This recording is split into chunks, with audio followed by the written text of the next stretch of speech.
Glória a Deus. Amém, irmãos? Estão acordados? Glória a Deus. Estão dormindo ou estão acordados? Estão acordados, né? Amém. Nós vamos meditar por alguns instantes na palavra do Senhor nosso Deus, no Evangelho de Lucas. Evangelho de Lucas, capítulo 8, a partir do versículo 1.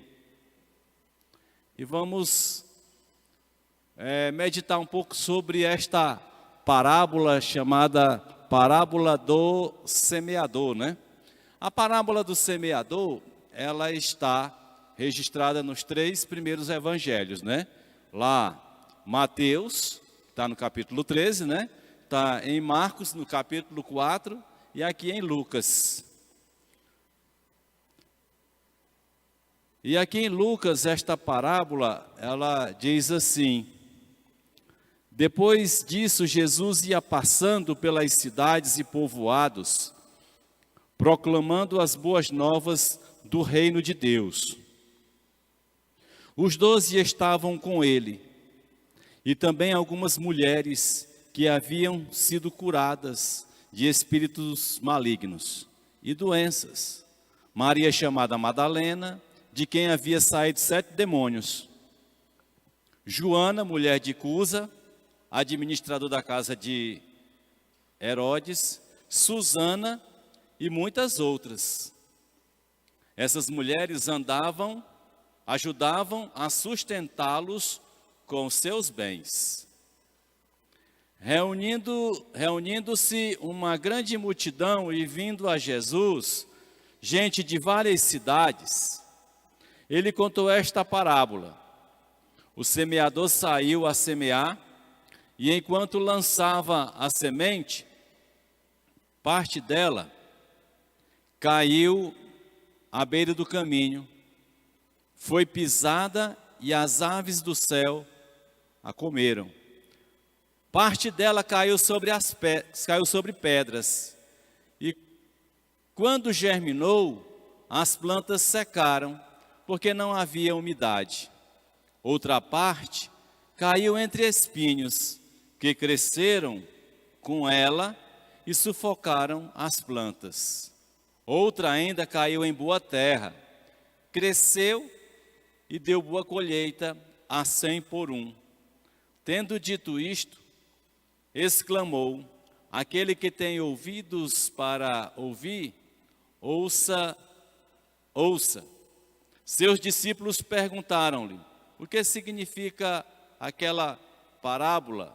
Ele disse: a vocês foi dado o conhecimento dos mistérios do reino de Deus, mas aos outros falo por parábolas, para que, vendo, não vejam, e ouvindo, não entendam. Então aqui nós temos uma parábola que Jesus diz. Ele chega para a multidão e ele começa a proclamar, a falar esta parábola. Jesus, como Isaías, ele reporta para nós, Jesus não era um pregador eloquente. Ele não tinha as características que Apolo, que nós vamos conhecer lá no livro de Atos, tinha, de um grande orador, de um homem eloquente.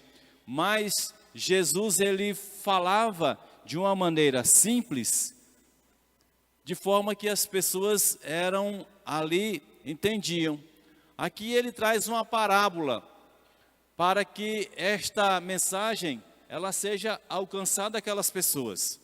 Mas, como ele diz aqui no texto, ele diz que as parábolas que ele vinha falando, eram exatamente parábolas para que as pessoas, de um modo geral, não entendessem como está lá também no livro de Isaías, porque muitas pessoas tinham seu coração fechado.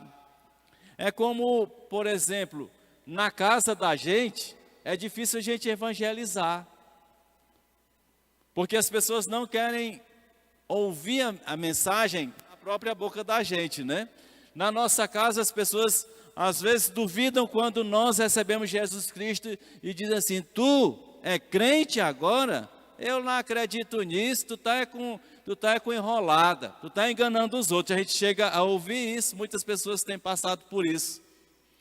E Jesus estava no meio do seu povo, o povo conhecia os costumes, o povo sabia que Nazaré era uma cidade sem expressão nenhuma, mas Jesus se levanta e começa a falar. E então ele traz uma palavra para todos aqueles que começam a ter o entendimento espiritual. E no caso aqui no texto, ele está falando que Jesus estava com seus 12 discípulos. Aqui tinha um que depois saiu do caminho, Judas, né? Que esse lugar foi preenchido lá na frente por Matias, para que os 12 apóstolos estivessem ali. Note que ele diz assim, este é o significado da parábola. Quando você lê lá em Mateus e lê em Marcos, ele diz: a vocês, meus reais discípulos, é dado a conhecer o significado, é dado conhecer o sentido real da palavra. Mas então ele transfere para nós, porque aqui na frente ele começa a falar o significado da parábola. Ele diz aqui, você observa, que ele fala de 4 terrenos, de 4 áreas onde as sementes estavam sendo lançadas, tá? E estas áreas onde as sementes estavam sendo lançadas é exatamente retratando a semente que nós, como servos de Deus, como aqueles que receberam a palavra, estão semeando. Muitas vezes a gente não entende porque nós estamos semeando e não estamos vendo a colheita, né? Aí ele começa a trazer exatamente a revelação do significado de semear a palavra, para que a gente não esmoreça, para que a gente não desanime. Porque quando nós olhamos, são 4 solos, que diz que 4 solos caíram sementes, mas um solo somente é que a semente germinou, e aqui Lucas diz que deu a 100 por 1. Marcos e Mateus diz que deu frutos, que gerou árvores, que deu frutos novamente a 30 por 1, 60 por 1 e 100 por 1, né? Mas Lucas, ele apenas traz a captação de 100 por 1, para mostrar que um fruto, uma semente, depois que ela germina, ela nasce, ela vai frutificar, ela vai dar fruto. E isso é que é importante. Então aqui nós temos exatamente 4 frutos, aliás, 4 terrenos. E nós vamos conhecer esses terrenos, porque muitas vezes, apesar da gente estar sentado num culto, apesar de muitas vezes a gente estar participando de uma reunião, nós não estamos com a semente adequada em nossas vidas. A grande vantagem é que o Deus que nós servimos, Ele tem poder para fazer milagres, né? Amém? E Ele pode transformar qualquer terreno, viu? Então note que a partir do versículo 11, ele vai falar para a gente o significado da parábola. Ele diz: a semente é a palavra de Deus. A semente que ele está falando aqui é a palavra de Deus. A palavra de Deus é Jesus Cristo. Está lá em João no capítulo 1, né? Então tudo que a gente fala não vai parar em outro caminho, em outro lugar, a não ser em Jesus Cristo. Se tudo que a gente falar, tudo que a gente viver, o final não for Jesus Cristo, tem alguma coisa errada. Porque toda a nossa vida, ela tem que apontar para Jesus Cristo. Tudo que a gente faz vai apontar para Jesus Cristo. Não tem como ser de outro jeito. E ele diz então que, nesse significado, Jesus falando que a semente é a palavra de Deus. Então a semente é Jesus Cristo. Jesus é a palavra de Deus viva, tá? E aí nós, quando semeamos, nós estamos semeando Jesus. Quando você ora por alguém, como nós oramos aqui, Nós estamos orando em nome de Jesus, nós estamos falando de Jesus, porque é Jesus para onde tudo aponta. Aí ele diz assim, que as que caíram à beira do caminho são as que ouvem, então vem o diabo e tira a palavra do seu coração, para que não creiam e não sejam salvos. O primeiro terreno que nós vemos aqui, quando você lê, comparando também lá em Marcos e Mateus, você vai perceber que esta semente que nós lançamos muitas vezes é uma semente que vai cair à beira do caminho. E quando cai à beira do caminho, vem a ave e pode comer. E se ela come, ela está tirando a possibilidade daquela semente germinar. E quando ele fala ave, lá nos outros evangelhos, está falando exatamente a respeito de Satanás, do maligno, né? Que ele vem e começa a tirar a semente.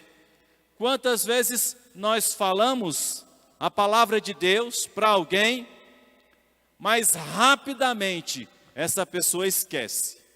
Rapidamente ela não dá sinais nenhum de que vai ter um encontro com Jesus Cristo. É porque no momento em que você está semeando a palavra, o inimigo está ali. Está trazendo distração, está falando outras coisas, está promovendo algo na cabeça que desvirtuam as pessoas de se concentrarem em Jesus Cristo e na sua palavra. Então, muitas vezes é isso que acontece. Em muitos lugares nós vamos semear e nós vamos perceber que não haverá resultado nenhum, porque a semente foi lançada na beira do caminho. Então nós não temos que nos preocupar com isso. Vai acontecer nos nossos ministérios, vai acontecer nos nossos testemunhos, vai acontecer nas nossas vidas. Mas isso não é razão para que a gente venha desistir, porque o próprio Jesus Cristo nos esclarece a respeito da palavra que cai no caminho. E em segundo lugar, ou a segunda terra, o segundo solo, o segundo momento, ele diz assim, versículo 13: as que caíram sobre as pedras são os que recebem a palavra com alegria quando a ouvem, mas não têm raiz. Creem durante algum tempo, mas desistem na hora da provação.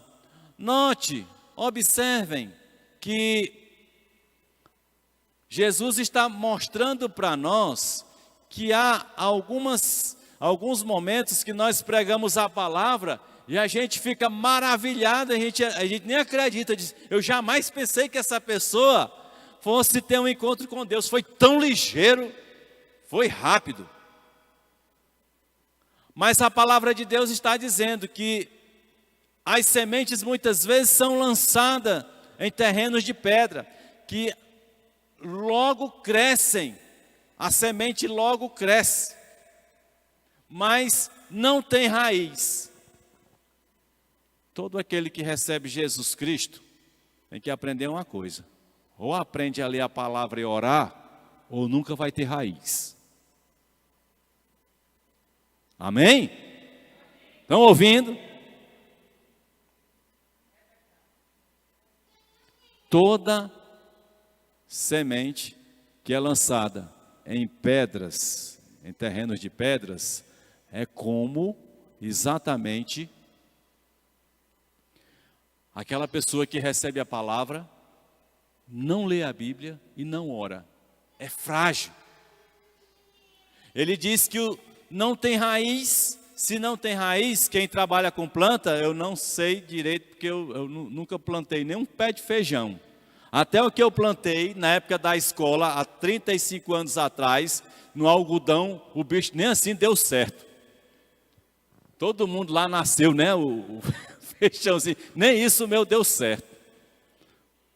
Com a palavra, tomara que dê mais certo, né?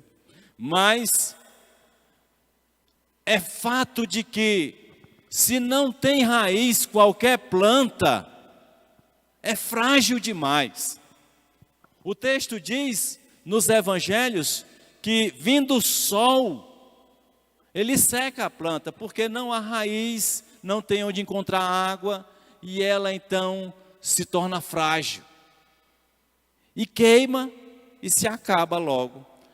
Assim é a palavra de Deus que você semeia, assim é quando você fala de Jesus para alguém, que recebe logo.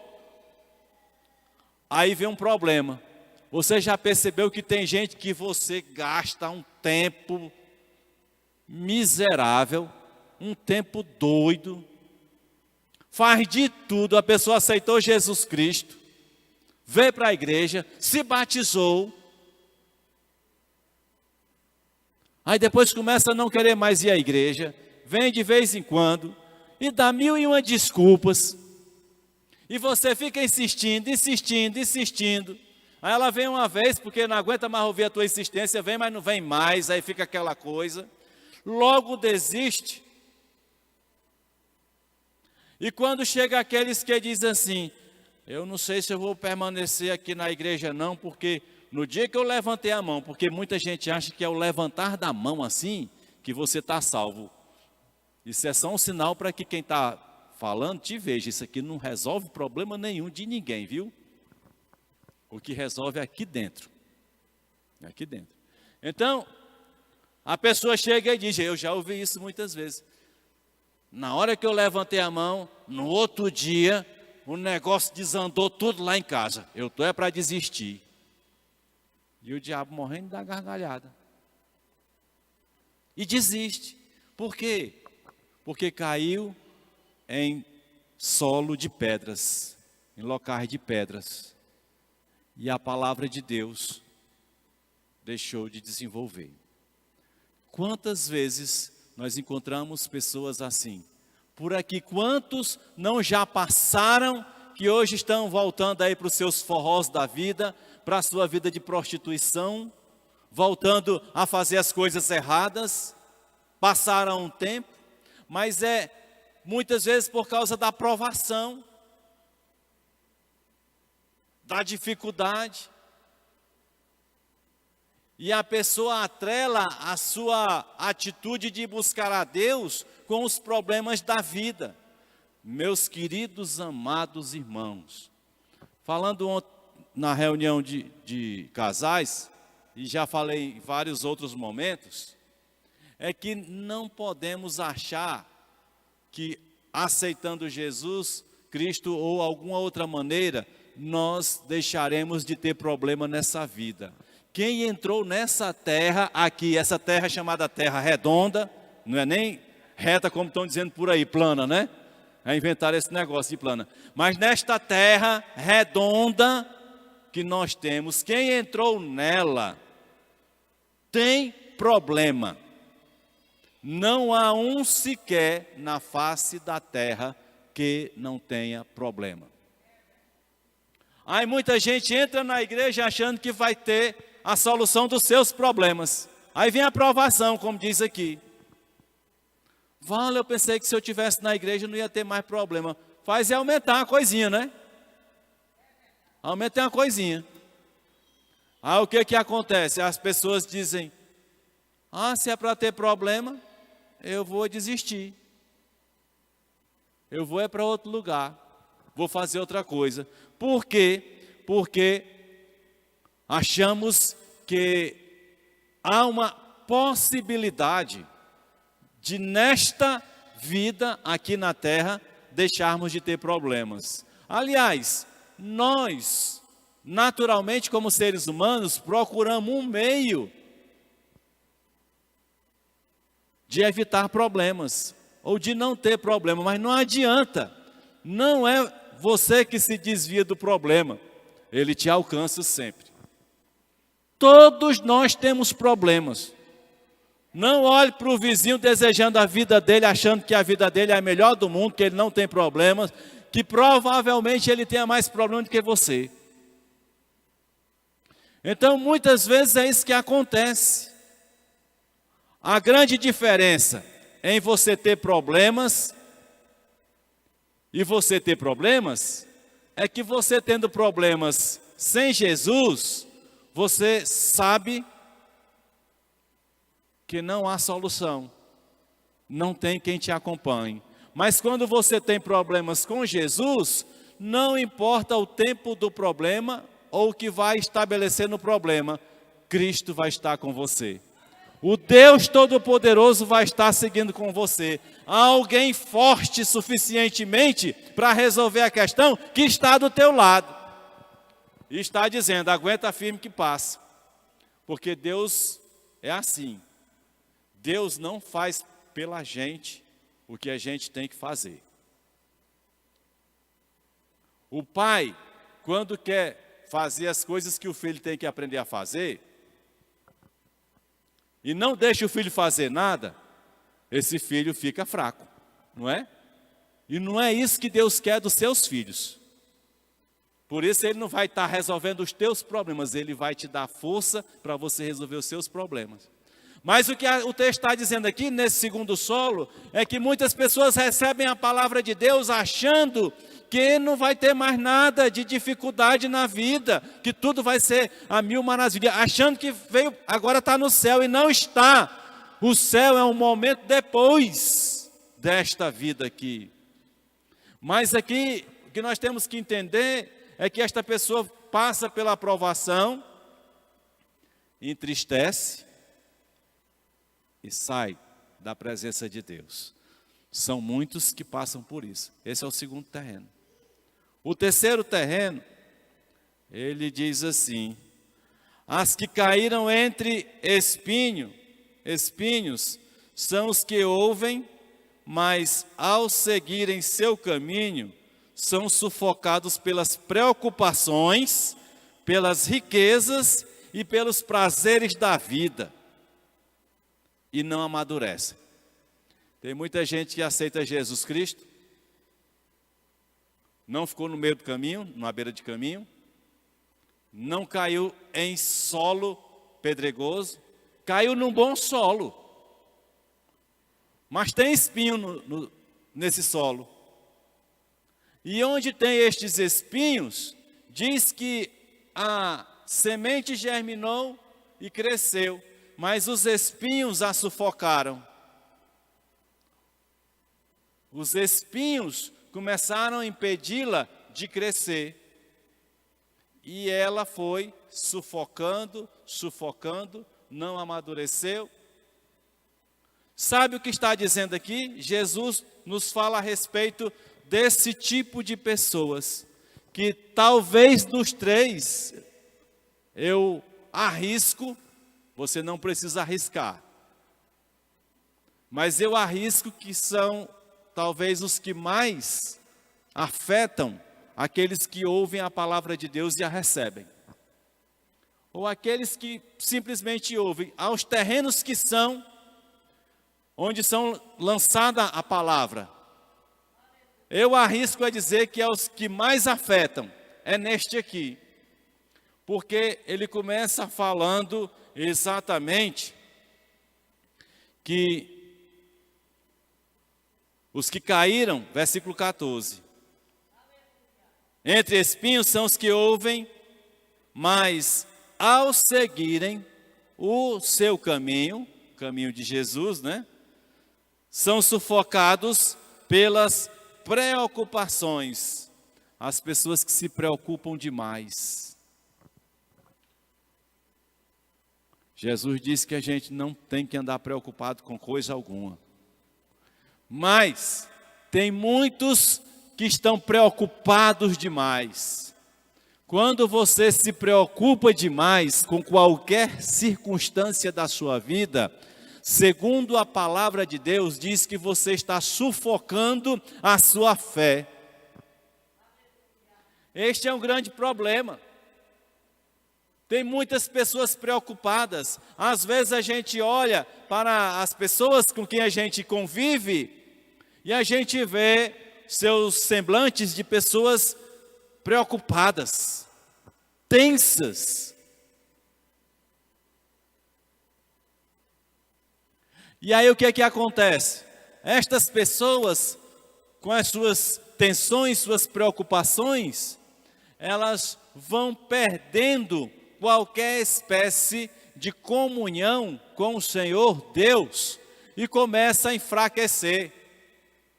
Não adianta a gente achar que estando preocupado com alguma coisa em nossa vida, nós alcançaremos um êxito bom para nós, porque a preocupação é algo apenas que nos traz enfermidades, que tira o nosso sono, que tira o nosso sossego, que tira a nossa alegria de viver, gente. Preocupação é algo terrível.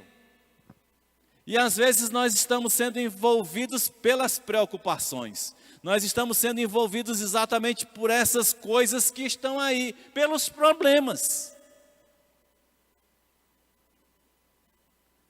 De 2020 para cá, quanta gente ficou preocupada com tanta coisa, não é? E uns querendo relaxar e descansar, mas os outros não davam sossego, né? Ficava trazendo problemas, aí era que era complicado, você fugindo daquilo ali para poder ter um momento de descanso, mas não tinha. Mas ele está falando exatamente disso, que são sufocados pelas preocupações, outros porque querem se dar bem financeiramente, esquece de tudo, só pensando em ganhar dinheiro. As riquezas, né? É tanto que tem igrejas hoje especialistas em pregar sobre prosperidade. E tem mais, dá demais. Se você não prosperar, tem gente que fala isso. Se você não é próspero, é porque a bênção de Abraão não está na sua vida. Nós falamos domingo passado sobre o que é a bênção de Abraão, mas tem cidadão aí ficando podre de rico, enganando milhares e milhares de cristãos, de pessoas que sabem da Bíblia, dizendo que eles têm também que ficar ricos. Jesus Cristo nunca em nenhum momento da palavra de Deus falou que a gente tem que ficar cheio de celeiros, mas ele diz, louco, para quem está cheio de celeiro, né? Lotado, louco, hoje te pedirão a tua alma, o que tu tens preparado? Mas aqui o texto diz que muitas vezes nós lançamos a palavra e as pessoas só falam em riquezas, em se dar bem financeiramente. E os que se dão bem financeiramente, segundo esta palavra aqui, saem da igreja. E os que pensam que está na igreja é para se dar bem financeiramente e não fica rico, também sai da igreja. Decepcionado. Um sai porque diz assim, rapaz, eu tenho minha casa de praia, minha casa de campo, eu vou deixar isso lá para ir para a igreja. Aí começa a se distanciar. Outro diz assim, eu pensei que eu estando na igreja ia tudo dar certo para mim, mas eu continuo pobre, também se distancia. Porque esse é o que cai no terceiro solo. Os espinhos vão sufocando e a pessoa esfria na fé. Se torna bem geladinho, viu? Frio que só quando você conversa com alguém que não está tendo uma boa relação com Deus, você sente a frieza dela. Quando você conversa com uma pessoa que ela não está bem com Deus, você sente o ar. E quando você se aproxima de alguém que não está bem com Deus, não precisa nem você fazer nada, só o fato de você estar perto dela, você já percebe que não anda bem espiritual. Esse é o terceiro solo. Mas nesse terceiro solo aqui, ainda tem um outro que é complicado. Uma outra característica desse local, onde muitas vezes nós estamos, que é entre os espinhos, que se chama os prazeres da vida. Esses prazeres da vida não é o que está lá em Salmo capítulo 1, versículo 2, que diz que antes tem o seu prazer na lei do Senhor. Esse aqui é o prazer de querer curtir tudo, aproveitar de tudo que o mundo oferece e que te afasta de Deus. São os apetites que o mundo coloca para nós. São as armadilhas que o inimigo coloca. São as fantasias que ele coloca. São as coisas que fazem os nossos olhos brilharem, entre aspas. Mas que por trás daquela coisa tem toda uma armação diabólica preparada para poder nos atingir. Então note que aqui são 3 solos. Por isso que às vezes a gente está falando a palavra de Deus, está semeando a palavra de Deus, está colocando a palavra de Deus para as pessoas e nós não estamos vendo resultados. É porque há esses três solos. Mas nós não podemos nos preocupar isso. Nós fomos chamados para semear. Quando a palavra de Deus entrou em nós, nós não temos que estar atrás de resultados.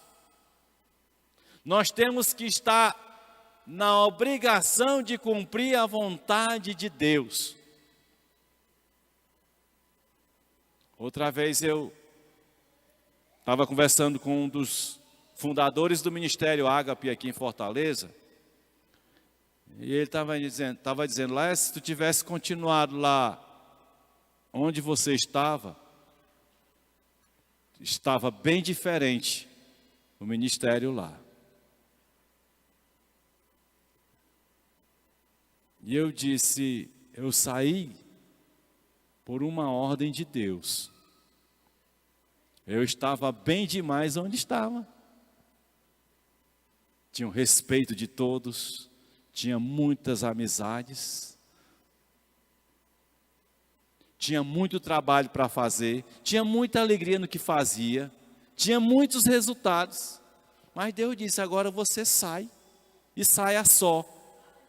Nem a mulher eu trouxe, depois foi que ela veio que tinha que vir, né? Aí disse, eu não vou não, eu vou sozinho, só veio a Rebeca. Mas foi Deus, aí eu vim. Aí eu estou aqui. E muita gente fala, mas Deus chama, então dá tudo certo. Dá não. Deu trabalho, dá trabalho. Se vocês acham que eu não quis desistir por uma centena de vezes, se eu disser que foi menos de 100 vezes, eu estou mentindo, porque deve ter sido mais. Deu vontade de desistir. Que eu já tinha desistido, só faltava chegar e comunicar. Mas Deus disse, que conversa é essa? Quem te mandou foi eu, então fica lá. Aí eu tenho que ficar. É minha vontade? É não, porque a vontade de Deus tem que prevalecer sobre a gente. É diferente. Eu não tenho vontade. Algum pode levantar e dizer assim: ah, mas você passeia muito, você viaja todo. Eu viajo, porque Deus me dá a condição para isso. Porque Ele conhece a minha estrutura. Tem gente que bate no peito e diz assim: estou com 10 anos que não tiro férias. Como se fosse grande coisa. Para mim não é. Se eu passasse 10 anos sem tirar férias, eu já tinha ido parar no hospício. Eu não tenho estrutura para isso. Eu tenho que renovar a mente, renovar os ares. Então, Deus me dá essa possibilidade. Não preciso pesar para ninguém, que eu poderia ser pesado aos irmãos, porque eu dou a minha vida por vocês aqui, mas não faço isso. Mas eu tenho que renovar. Mas eu não posso sair, porque não é eu que quero, é porque é Ele que quer. Mas a gente não tem que ter vontade. Ah, mas nessa é a minha vontade, eu não tenho um problema com isso não. Às vezes a pessoa diz: não, não quero fazer, eu não tenho vontade de fazer isso não. Eu digo: pois deixa Deus te pegar que tu vai ver o que é. Então, nesse terceiro terreno, ele diz que os prazeres desta vida. Eu me lembro de uma irmã, de uma igreja que eu fiz parte, que ela pegou AIDS, nova, uma irmã nova, bonita, começou a definhar. A irmã chorava, ia para a igreja orar e aquela coisa toda. E no final essa irmã foi curada. Não foi por hospital nem medicamento, não. Foi inteiramente curada por Deus. Mas não dê logo aleluia não, pelo amor de Deus. Tá? Deixa eu terminar a história. Aí a irmã, depois que os exames começaram a dar negativo, né, que não tinha mais nada, forte, bonita de novo, começou a deixar de ir para a igreja. E ela disse: eu sou muito nova para perder a minha vida dentro de uma igreja. Olha só. Os prazeres da vida. E ela se distanciou. Esse é o terceiro solo. Não é um milagre, não é um milagre que nos faz permanecer firmes na presença do Senhor, viu? Não são sinais, apesar deste que fala para vocês aqui, crê completamente em milagres, em sinais, mas eu quero dizer que não é isso, porque senão o povo lá de Moisés tinha permanecido com ele. Vendo os sinais, a primeira coisa que fizeram foi um bezerro. Por isso não é milagre. É o mistério do Espírito Santo envolvendo a nossa vida, que nos mantém firmes com Ele. Então, por isso, muitos caem nessa questão de prazer. E aí você quer investir, olha, deixa eu te dizer, ore, mas não perca tempo com quem já ouviu a palavra, já entregou a sua vida.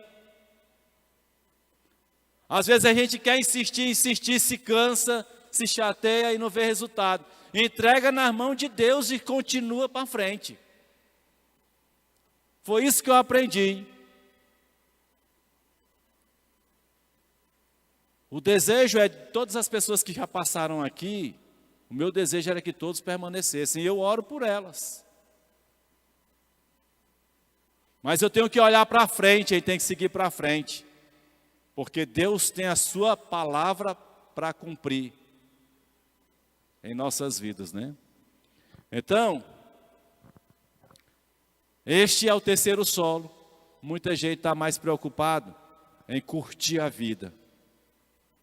Mas muitas pessoas, muitos jovens têm morrido, têm se acabado nessa questão de querer curtir a vida.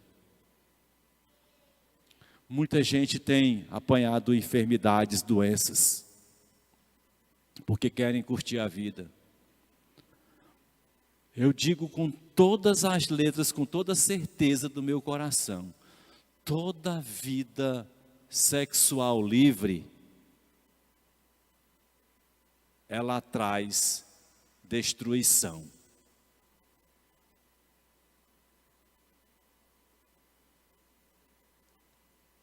E muita gente na igreja está tendo vidas de liberdade sexual, sem compromisso com Deus.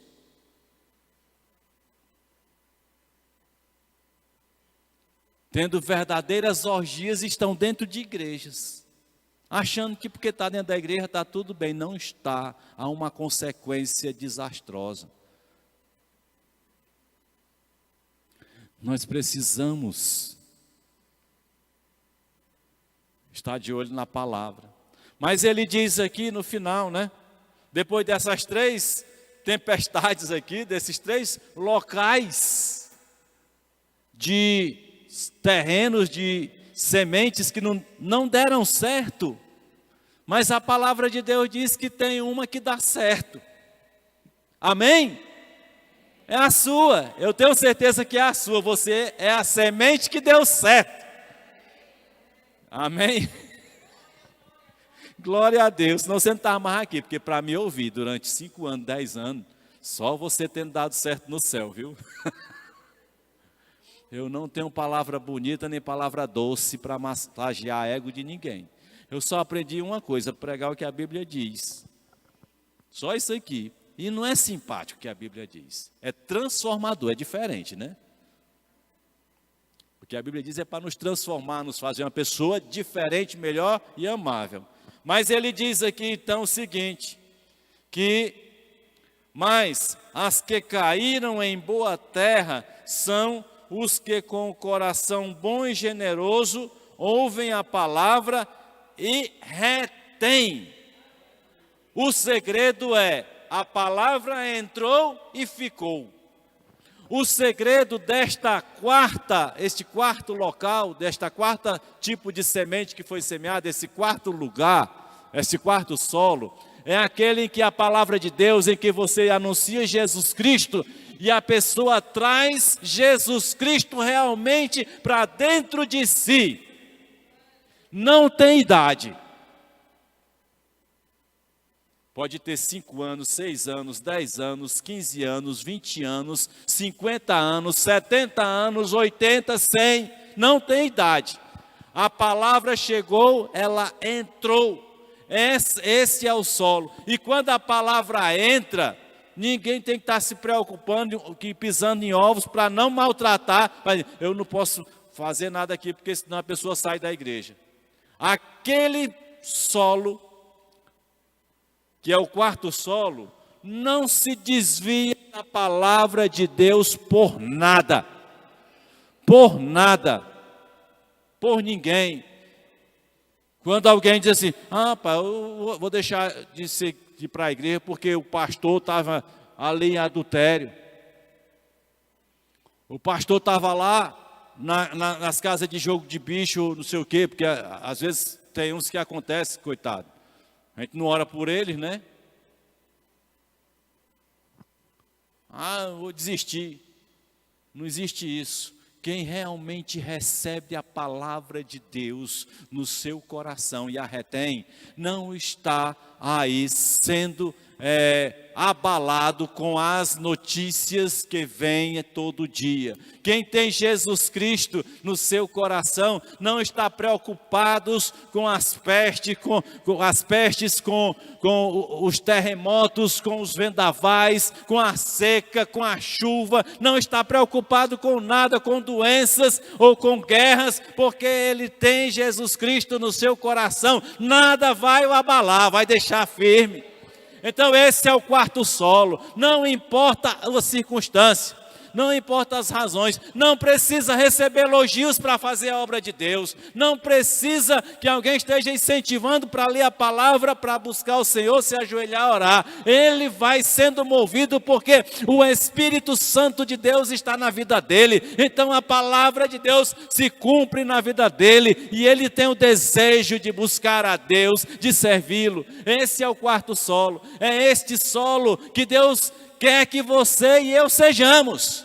nós precisamos entender que devemos ser esse solo. Não importa a nossa idade, não importa o momento que estamos vivendo, Ele quer que nós sejamos este solo que retém Jesus Cristo no seu coração. Não importa as circunstâncias e os problemas ou qualquer razão que esteja acontecendo, apenas recebendo. Por isso, meus queridos, Ele tem poder. Se nós somos um dos outros 3 solos em que a palavra caiu, e quem sabe disso é você, não eu, e eu não faço questão de saber, mas você sabe, é que Ele, Deus, tem poder de você transformar você, que era um desses outros 3 solos, onde não deu certo, Ele tem poder de transformar este solo num solo que dê fruto a 100 por 1. Que faça, porque o poder é dEle, o milagre é dEle. Tem pessoas que desistiram várias vezes do caminho, mas depois que a palavra entrou mesmo, nada mais fez abalar. Nós temos um exemplo clássico. Pedro, o Pedrão, né? Na hora do quente mesmo, ó, caiu fora. Mas depois, Jesus disse, quando tu te converter mesmo, Pedro, quando tu for aquele solo, e que eu realmente entrar no teu coração, então você vai fazer a minha vontade até a morte. E tem um texto em Marcos sobre a questão da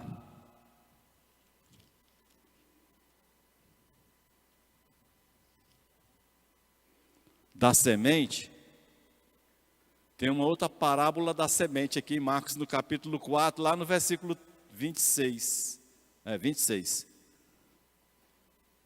Para a gente, como semeadores da palavra, entendermos isso e continuarmos com esse desejo de ver a palavra de Deus sendo semeada. Diz assim, Marcos 4, 26, diz assim, ele prosseguiu dizendo, o reino de Deus é semelhante a um homem que lança a semente sobre a terra, né? Noite e dia, estando ele dormindo ou acordado, a semente germina e cresce, embora ele não saiba como.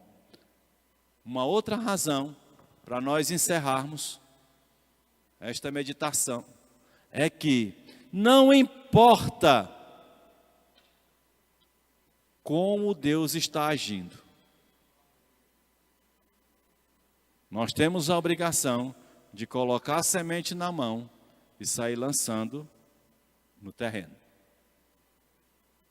E essa parábola diz que você estando acordado ou dormindo, sendo noite ou dia, aquela semente que você está lançando vai germinar. E diz, a terra por si própria produz o grão. Porque não é responsabilidade nossa produzir o grão. Responsabilidade minha e sua. Que já somos do solo, que deu a 100 por 1, é lançar a semente. Amém? Feche seus olhos. Faça uma oração aí.